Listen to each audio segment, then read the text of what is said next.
Hello' guys, কি খবৰ? সকলোৰে ভালেই নিশ্চয়। মোৰো ভালেই।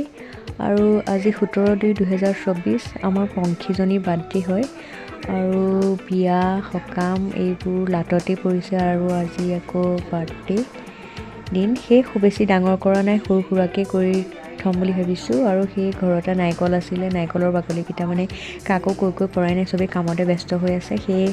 মই ভাবিলোঁ শুকান বাকলি গুচাব পাৰিম, মই গুচাইছোঁ। আৰু এয়া মানে ক্ষীৰ অকণ বনাম, ক্ষীৰত নাৰিকলো দিলে খাই ভাল লাগে, তাৰ কাৰণে কাটিছোঁ। আৰু ইফালে বুটতো দি দিম কুটি সেই নাৰিকলকেইটা মই কাটিলোঁ।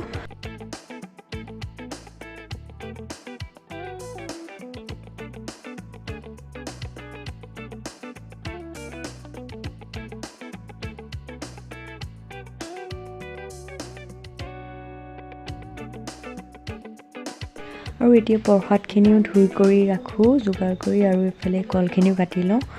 আৰু আটা সানি থৈছোঁ লাড়ু বনাই, আৰু এইফালে বুটৰ দালিখিনি বহাই থৈছোঁ, বুটৰ মটৰ। আৰু এইফালে ক্ষীৰখিনি মাক বনাব দিলোঁ, মায়ে যোগাৰ কৰি বনাই কৰি আজৰি। আৰু এতিয়া মই মোৰ কামখিনি কৰিব আছে, কাটি কুটি যোগাৰ কৰি লওঁ।